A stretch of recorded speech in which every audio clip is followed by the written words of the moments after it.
12 ans déjà que le festival Phénoména prend d'assaut la ville de Montréal d'une certaine façon avec comment dire, sa touche particulière et l'exploration que Kim nous propose encore une fois. Cette fois, ça va être du 3 au 21 octobre. Donc, je pense que Kim, d'abord, bonjour.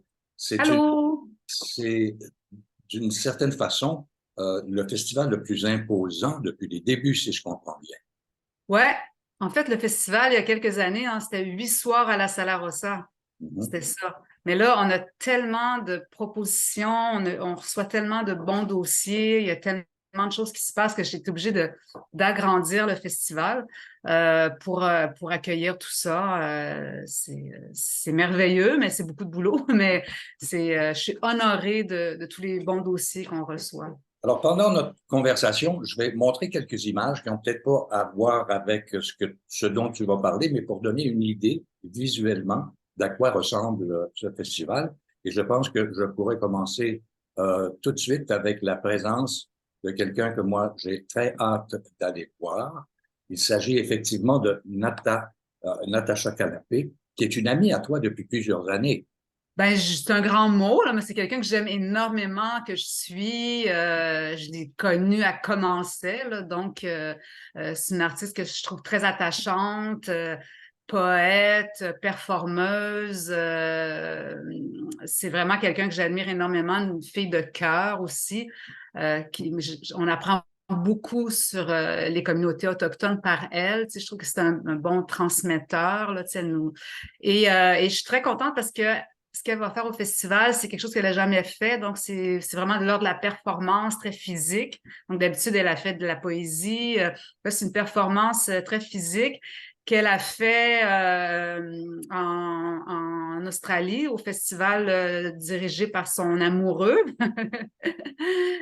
qui est un artiste autochtone de là-bas. Puis c'est une belle histoire aussi parce qu'eux, ils n'ont pas pu se voir pendant des années à cause de la pandémie puis tout ça. Puis ils se sont retrouvés, tu sais, donc c'est quand même une belle histoire. Puis c'est une performance très physique qu'elle fait dans la durée pendant plusieurs heures. Donc c'est comme si elle reprend les traditions de marche autochtone, quand ils changent de territoire, tout ça. Donc, je pense que ça va être très touchant. Puis je suis très contente parce que c'est au Studio 303, qui est un lieu que j'adore, un lieu très important dans le milieu culturel où il y a tellement de choses qui se sont passées là. C'est sur Sainte-Catherine, c'est comme un local de danse, un studio de répétition, mais d'exploration aussi. Donc, je suis très contente que ça se passe là. C'est gratuit. C'est le samedi 7 octobre. Là. Fait que je pense que c'est une belle occasion de découvrir son travail, puis de venir l'accompagner, puis l'encourager aussi là-dedans. Alors, il y a une diversité quand même assez incroyable. Pendant notre conversation, on va regarder quelques images que je te demande pas nécessairement de nous expliquer, de nous présenter. Mais enfin, c'est toujours un peu délicat de te demander quels sont les coups fumants de cette 12e édition. Ben, écoute, là, c'est sûr que pour moi, après 3 ans de travail, de réussir à faire venir le spectacle La Messe de l'Âne d'Olivier de Sagazan, le plasticien français, c'est un show incroyable. Ça a été un succès à la Biennale de Venise. Le monde a encensé ce show-là. Ça tourne en Europe. Olivier de Sagazan l'a eu en 2016 à la Sala Rossa. Son spectacle, ça avait été fulgurant. Il travaille avec de la glaise, il se transforme, c'est un plasticien. Mais là, c'est un spectacle avec d'autres danseurs. C'est fantastique. Mais ça prenait une grande salle. Tu sais, ça se peut pas là, à la Sala Rossa. Et je suis très, très contente que l'usine C ait embarqué. Et là, écoute, les billets se vendent. Là, on est en train de remplir l'usine C pour 2 soirs avec ce spectacle-là. Donc, c'est quand même, je suis très, très contente là, après toutes ces années. Et ça, c'est à ne pas manquer. C'est quelque chose que tu verras jamais. C'est très, très physique, c'est provoquant, c'est d'une beauté incroyable, mais c'est en même temps, c'est rentre dedans, là. Donc ça, c'est vraiment à ne pas manquer, ce spectacle-là. Ah, ça, c'est Jacqueline Van de Geer à notre cabaret Dada l'été passé. Et elle sera présente cette année? Non, non, elle est souvent là. Jacqueline est là presque à Oui, chaque c'est année. ça. Mais là, non, elle a animé notre cabaret Dada au Jardin Gamelin. Alors, on continue avec les coups fumants. Ben, mes coups, non, c'est pas une expression que j'utilise. Ben, je veux dire, je travaille beaucoup, mais j'ai une autre collaboration à l'international aussi dont je suis très, très, très heureuse parce que ça aussi, ça a été des années de travail. C'est le spectacle Lucas. C'est les Belges, c'est deux Belges qui font ça. Moi, je l'ai vu au Off Festival d'Avignon en 2019. J'avais eu un coup de cœur. C'est un show hyper drôle et intelligent. C'est deux gars d'origine italienne. Tu sais, leur père travaillait dans les mines à Charleroi en Belgique. Et ils veulent retrouver leurs origines. Donc, ils font comme un voyage en Italie. Ils font un test d'ADN. Toute la famille italienne vient. En tout cas, c'est hilarant, c'est très, très drôle. En même temps, ils découvrent des trucs que le grand-père est peut-être pas le grand-père. Mais c'est d'une finesse.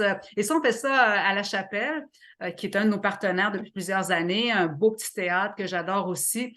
Alors ça aussi, ça n'a pas manqué parce que c'est quelque chose, c'est un show qui a tourné en Europe, qui a eu un énorme succès, puis on a réussi à faire venir à Montréal. Donc ça aussi, là, c'est un petit bijou à ne pas manquer. Il ne faut pas oublier non plus que tu te promènes sur la planète euh, toute l'année durant, comprends-tu, pour trouver des... Non, non, non. Hein? Pas les moyens. Non, j'aimerais ça, malheureusement, mais je ne suis pas le FTA. Là, non. Non, non, non, non. Ça a été. Mais en fait, Olivier de Sagazan, je l'avais déjà présenté, mais non, j'aimerais ça parce que j'aimerais beaucoup faire connaître nos artistes interdisciplinaires parce que le réseau interdisciplinaire, on n'a pas les réseaux de diffusion du théâtre ou de la musique ou de la danse. Tu sais, on est souvent inclassable, on tombe entre deux chaises. Donc, j'aimerais ça trouver des spectacles d'ailleurs qui correspondent à notre mission, puis de faire connaître aussi nos artistes. Ça fait partie de mes projets pour le futur. Mais là, quand même, on a deux shows de l'international. Ça, je suis très contente. Alors, sur la scène locale, qui est-ce qu'on s'intéresse à qui? C'est sûr que on a deux shows iconiques, là, c'est complet. Alors, notre cabaret d'Ada, c'est sûr, à chaque année, c'est complet. Là, c'est avec le Théâtre du Futur qu'on fait ça, donc ça va être hilarant. Et mon cabaret féministe pas gentil du tout, deuxième édition. Écoute, les billets se sont vendus en 5 jours, là. Bon, ben, je veux que tu me parles de cette prestation-là. Ça prouve quand même la pertinence de ça, un cabaret féministe pas gentil du tout. Mais on a un autre spectacle dont je suis très contente qu'on a fait. On a fait une édition l'année passée puis qui revient. C'est le spectacle de walking. Donc, le walking, c'est l'équivalent du voguing.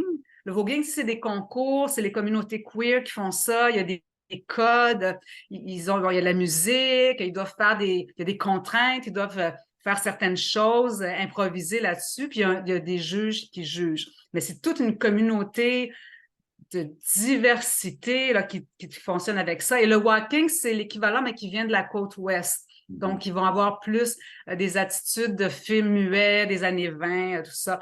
Et c'est incroyable, c'est d'une... Je veux dire, toute la solidarité de ces gens-là qui sont en compétition, c'est toutes des jeunes queer allumés et que c'est coloré. Et la fille qui organise ça, Axel Munezero, c'est une fille de street dance incroyable. Elle organise plein de trucs, mais c'est aussi elle qui a entraîné les patineurs artistiques français qui ont gagné la médaille d'or aux Jeux de Beijing. Et son juge, c'est un homme qui a été un chorégraphe, qui a été le chorégraphe de Donna Summer pendant longtemps et qui est le chorégraphe depuis 30 ans du Moulin Rouge. Donc, ça va être à la Sala Rossa. Tu sais, c'est quand même incroyable. Là. Puis si vous ne connaissez pas ça, c'est vraiment le fun de pouvoir s'initier parce que normalement, ces trucs-là, ça se passe, tu ne sais même pas que ça existe. Tu sais, ça se passe dans des lieux, je veux dire, si tu n'es pas dans ces réseaux-là. Mais grâce à Phénoména, tu peux venir voir ça à la Sala Rossa, puis c'est vraiment électrique l'atmosphère de cette soirée-là. Donc ça, c'est à ne pas manquer. OK. Est-ce qu'on peut dire que ton festival, oui, ton festival a évolué, c'est sûr, mais si on jette un petit coup d'œil dans le rétroviseur, 12 ans déjà, et ça a beaucoup changé. Et j'aimerais que tu me parles de ce passage des débuts à maintenant. On parle quasiment plus le même langage. Ça, tu sais, je veux dire, en société, les choses ont tellement changé depuis que alternatif, oui, mais en même temps, moi, je dirais que c'est alternatif, mais accessible tout le temps. Ben, en fait, ça a toujours été mon objectif, moi, de rendre accessible au grand public, au public curieux qui suit Phénoména, des trucs que tu ne verras pas autrement. Moi, je les trouve. Moi, j'y vais voir des shows à 1 heure du matin pour découvrir les artistes, mais je te le présente à 8 heures le soir, tu sais, et pas cher. Donc, ça a toujours été mon objectif. Les shows queer, j'ai été une des premières à utiliser le mot queer avec le Festival Voix d'Amérique et notre cabaret d'Adam où on a commencé à voir des artistes queer. Et c'est un peu ça qui m'a amené à transformer le Festival Voix d'Amérique il y a 12 ans en Festival Phénoménal parce que j'avais envie de présenter cette communauté-là très diversifiée, parce que j'avais envie d'exubérance, j'avais envie d'extravagance aussi. Et je voulais mélanger les générations, parce qu'on a toujours fait ça. Dans mes spectacles, j'ai autant des artistes connus, tu sais, à mon cabaret féministe pas gentil du tout. Je veux dire, j'ai Francine Pelletier, j'ai Françoise David, j'ai Safia Nolin, j'ai toute une diversité de génération. Puis ça, je l'ai dans la dynamique du festival. Pour moi, c'est important que tout le monde est bienvenu. Tu sais, je veux dire, toi et moi, on est bienvenus d'aller voir le spectacle de Walking, même si c'est pas notre génération, c'est pas notre communauté, on les connaît pas. Donc, personne, tu sais, tout le monde est bienvenu de venir découvrir. Comme je présente énormément d'artistes émergents, de communautés sous-représentées, j'ai un super spectacle. J'espère que les gens vont prendre le risque de venir voir ça. C'est une soirée partagée, là, 2 artistes de danse. Donc, un artiste qui vient du Nunavut, un danseur qui n'est pas connu à Montréal, qui est à ses débuts, et une jeune chorégraphe d'origine martiniquaise qui met en scène une jeune danseuse d'origine haïtienne. Et les deux ont en commun d'avoir été élevées dans des familles religieuses. Donc, elle travaille un peu la figure du preacher. Donc, ça, c'est des jeunes, tu sais, c'est nouveau. On présente ça, c'est 10 $ pour la soirée partagée à la Sala Rossa. Donc, j'espère que le public va prendre le risque de venir découvrir ces artistes-là qui vont être comme Natacha Canapé-Fontaine dans 3-4 ans. Tu comprends? Fait que c'est ça l'idée du festival, c'est autant présenter des gens connus comme le Théâtre du Futur avec le Cabaret d'Ada que des nouveaux artistes. Et nous, on a beaucoup de ce qu'on appelle maintenant artistes sous-représentés, là. On parlait de diversité avant, tu vois, le vocabulaire change, là. Nous, on présente des artistes sourds depuis 2019. On a une exposition avec 19 femmes sourdes, puis un spectacle en collaboration avec Véro Leduc, là, prof sourde à l'UQAM, un spectacle à la Grande Bibliothèque. Mais maintenant, on parle de diversité capacitaire.